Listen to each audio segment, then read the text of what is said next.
Let me tell you about the night a single table flipped my whole life. The night I realized family was the gang that stole my future. Before we start, drop a comment with your city, and after the video, tell me what you'd do if this happened to you. We read every comment. Let's go. Emily felt the words like cold glass cracking across her back. Emily, sit at the far end. Her mother didn't even look up, just another line delivered like it had been rehearsed 100 times. She moved through that room full of chandeliers and forced smiles like a ghost, folding herself into the worst seat by the kitchen door.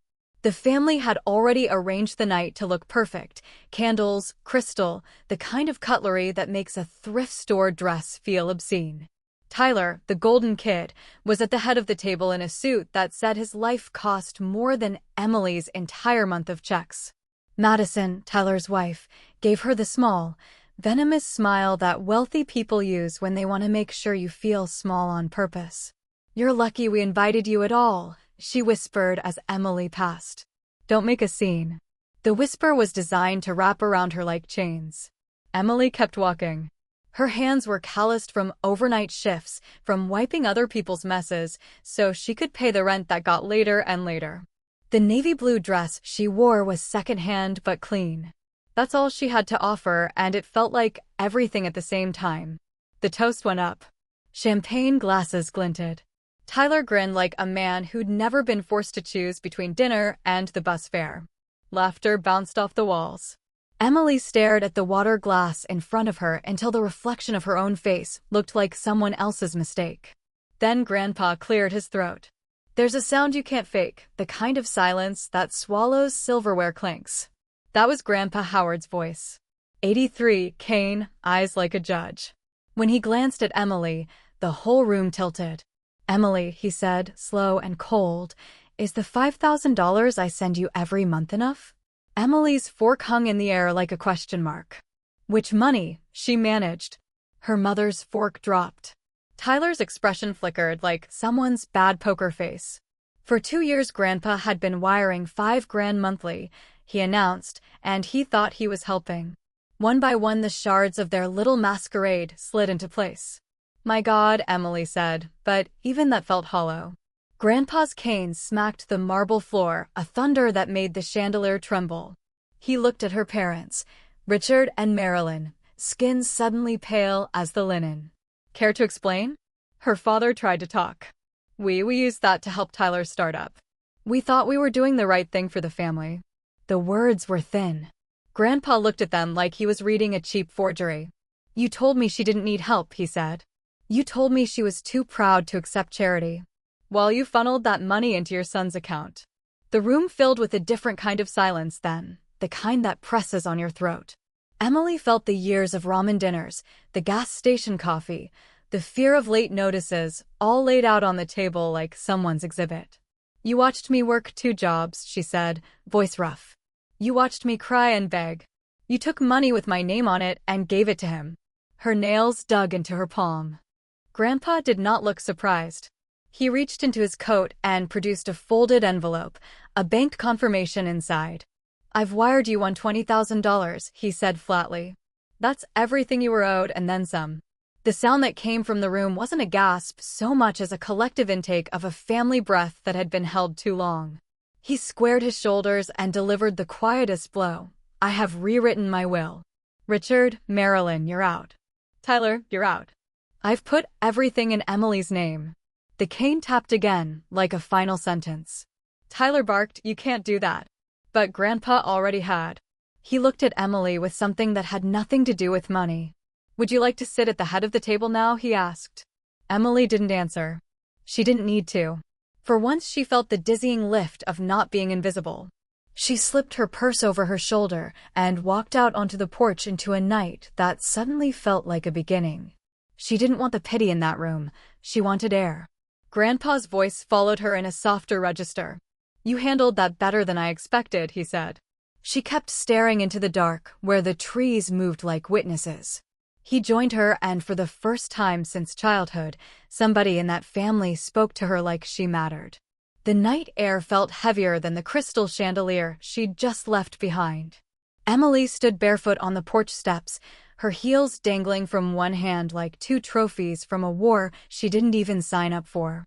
The party noises were still leaking through the house, fake laughter, clinking glasses, all that perfect family static. But in her head, it was just silence and that echo of Grandpa's words. "You're out of my estate. Emily gets it all." Her pulse hadn't calmed since. She didn't want the money, at least not at first. What she wanted was truth, and tonight she got that with interest. Behind her, the door creaked open. Grandpa Howard's cane hit the wood, sharp and steady. He walked out beside her, his breath visible in the cool air. "You remind me of your grandmother," he said. "Quiet in a storm. But your eyes? Same fire." Emily blinked hard. "You just dropped a bomb in there," she said, half laughing. Grandpa chuckled low. "No, sweetheart. I just lit a fuse that should have burned years ago." They stood in silence, watching headlights fade along the distant road. Emily rubbed her arms, her voice soft. "You really gave me all that money?" He nodded once. "Every penny. And I want you to use it right." "Right?" she asked, skeptical. "What's that even mean?" He looked at her, eyes sharper than age should allow. "Revenge isn't about screaming, Emily. It's about rebuilding what they swore you couldn't. You want to make them squirm? Stand taller than their lies." The word revenge hit her chest like heat. She'd never thought about it before, too busy surviving. But now, after seeing her parents' faces crumble, something shifted inside. It wasn't hatred. It was clarity. "Grandpa," she said carefully, "they won't take this quietly. Tyler's gonna come for me." Grandpa smirked. "Then let him. He's a man who's never been hungry. You can't beat someone who's tasted hunger, Emily. You can't scare her either." The wind picked up, brushing her hair across her face. The porch light flickered. Emily felt that moment stretch, like the whole world had paused to see if she'd step forward or back. Finally, she turned to him. "I'm done being quiet." He smiled. "Good. Because you've got work to do." He handed her another envelope, smaller this time, heavier. Inside was a key. "This is to my old cabin in Willow Creek," he said. "Nobody knows it's there but me. You'll find documents, bank papers, maybe a few things that'll help you understand just how deep this family's rot goes." Emily's breath hitched. "You're serious?" "Dead serious. Your parents and Tyler have been siphoning money from my estate for years. They used your name in places you've never even heard of." That word, siphoning, made her stomach turn. "So I was their cover story." He nodded. "And their excuse." Emily closed her eyes for a moment. She could still hear her mother's voice from dinner, that soft hiss, "Don't make a scene." Funny how that line now played like a dare. "Thank you, Grandpa," she said finally, clutching the key tight enough to leave marks in her palm. "I'll make it right." He touched her shoulder. "Don't make it right. Make it unforgettable." Emily watched as he went back inside, cane tapping like a countdown. The door closed.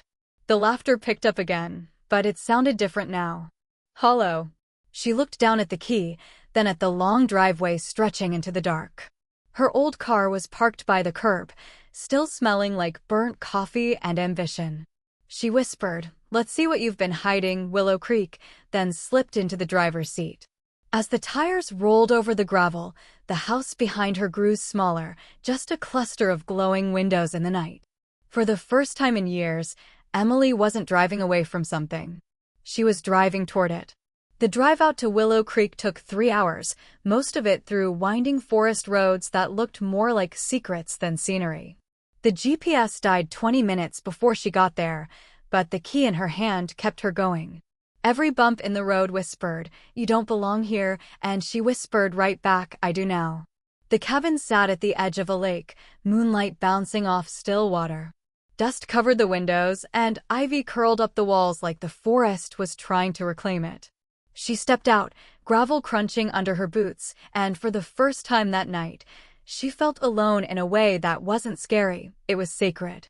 Emily slid the key into the old brass lock. It clicked like it had been waiting for her. The door groaned open, spilling stale air and the faint smell of cedar. Inside, everything was frozen in time, old furniture, faded curtains, a fireplace full of ashes long gone cold. On the table sat a shoebox. Taped shut. Her pulse spiked. She peeled the tape slowly and opened it. Inside were bank statements, dozens of them, each with her name printed neatly on the top corner. But the accounts weren't hers. The addresses were wrong and the deposits impossible. Tens of thousands every few months. Her name was the front, her parents the thieves. "You've got to be kidding me," she whispered, flipping through the papers. "They used my ID, my social." The box wasn't done. Beneath the files was a small envelope labeled, "For when they push you too far." Grandpa's handwriting. She tore it open. Inside was a single USB drive and a note. "They didn't just steal money. They stole your credit, your name, and your future. Plug this in. Watch everything." Emily's hands shook as she booted up the dusty laptop left on the desk. It took nearly 10 minutes to start. The USB loaded automatically. Folders opened one after another, emails, transfers, photos, and documents proving years of fraud. She scrolled, her stomach twisting tighter with every file. Her father had forged her signature on multiple business loans. Her mother had withdrawn funds from accounts registered under Emily Howard Trust. Even Tyler's startup, that shiny family success story, was built on her stolen credit.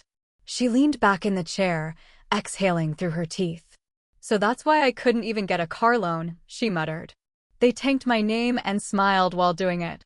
There was another folder marked video. When she clicked it, her mother's face filled the screen, a recording from what looked like her parents' home office. Marilyn was speaking to Tyler.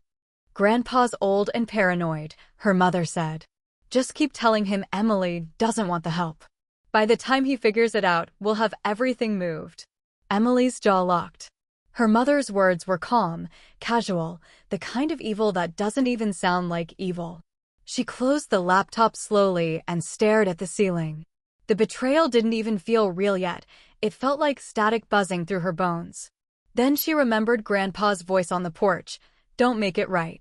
Make it unforgettable." She smiled, a sharp, quiet smile that didn't reach her eyes. "You got it, Grandpa." She grabbed a notepad from the drawer and started writing names, dates, bank numbers. A plan was forming, slow, patient, surgical. She wasn't going to yell. She was going to outsmart them, legally, publicly, beautifully. Outside, thunder rumbled over the lake. Emily stood at the window, the reflection of lightning flashing across her face. She wasn't scared anymore. She was awake. Back in her apartment, Emily spread everything across her kitchen table: the laptop, Grandpa's USB, her notes, and a cheap burner phone she'd picked up at a gas station. Her old self would have cried. The new one calculated. She created 3 folders on the drive: evidence, assets, and exposure. Every file she had went neatly into one of them. She wasn't just gathering proof. She was building a weapon. For years, her family used her name to build their empire: charity foundations, fake investments, even Tyler's tech startup that everyone bragged about on LinkedIn. And now, with one click, she could tear it all down. But she didn't. Not yet. Instead, she wanted the fall to hurt, to echo, to make headlines. She called someone she hadn't spoken to in years, her cousin, Claire, who'd been cut off from the family for rebelling. "Emily?" Claire's voice was wary. "Yeah. Listen, I need to meet." Somewhere quiet. "It's about Grandpa. And my parents." That got her attention. They met the next morning at a diner off Route 39, pancakes, cheap coffee, and too many memories. Emily slid a few printed statements across the table. Claire's eyes widened. "Holy hell, they did this to you?" "Yep. For years. I've got proof of everything." Claire whistled low. "You could ruin them." Emily sipped her coffee. "Oh, I plan to." For the next week, Emily worked in silence. She created anonymous email accounts, drafted official-looking summaries, attached evidence, and sent them to reporters, investors, and the State Financial Bureau. Each message was like a loaded gun sent at random times through VPNs, leaving no trace back to her. Her favorite email was simple, sent to her dad's foundation board. "If you're still unaware that Richard and Marilyn Howard diverted trust funds under their daughter's name, you might want to audit your accounts before this becomes public." She signed it, a concerned citizen. Then she waited. By the third day, the news broke on a local financial site.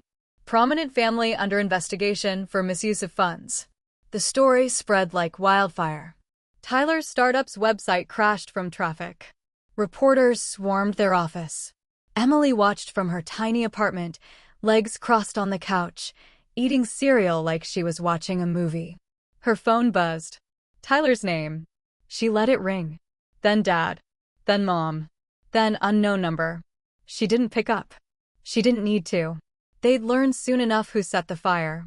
By the end of the week, Tyler's major investor pulled out. His company shares tanked. Her father's foundation board voted to suspend operations, pending investigation. And her mother, the queen of reputation, got uninvited from 2 charity galas. Justice, Emily realized, wasn't loud. It was surgical. Still, she wasn't done. The goal wasn't to destroy them. It was to show the world what they'd done, then rebuild something better in its place. Grandpa's words echoed in her head. Don't settle the score. Rewrite it. And that's exactly what she was going to do. 2 weeks later, Grandpa called. His voice was calm, deliberate. I'm hosting a dinner again. Same house. This time, don't sit at the end of the table. Emily's pulse quickened. You sure about that? I'm sure they need to see what accountability looks like. When she arrived, the house felt colder. The chandeliers still glittered, but the laughter was gone.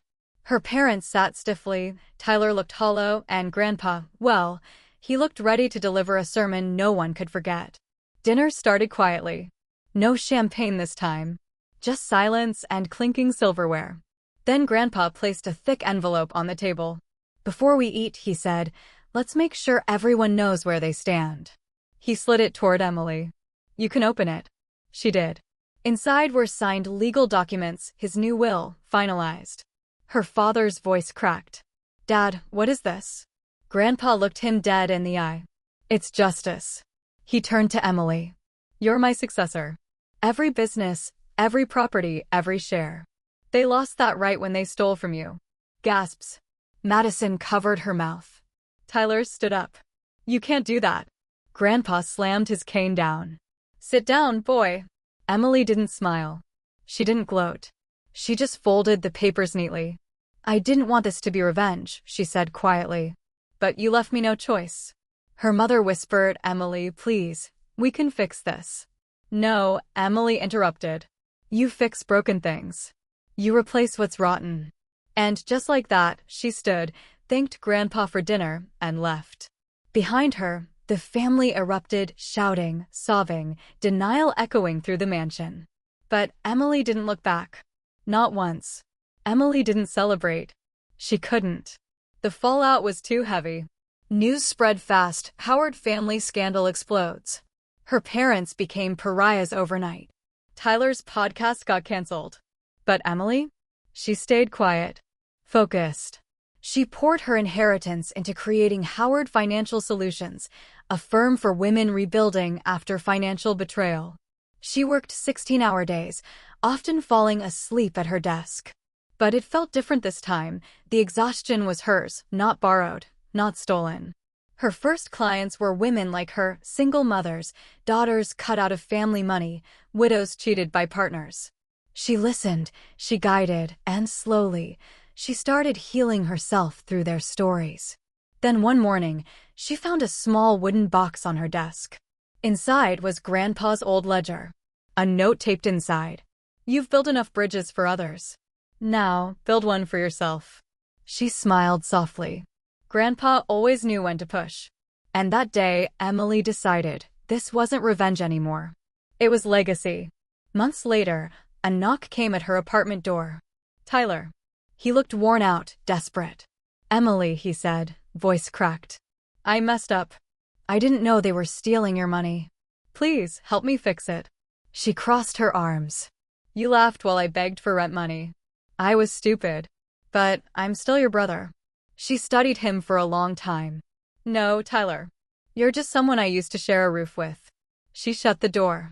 This time, it didn't hurt. A month later, she found a box outside her office. No name. Inside, old photos, her childhood, her grandpa's smile, a letter. They tried to erase you, but I never forgot who you were. Keep these. Frame the ones you love. She cried not for pain, but peace. At a National Women's Finance Conference, Emily took the stage. 2,000 faces watched. I wasn't born poor, she said. I was made poor by people who decided I wasn't worth investing in.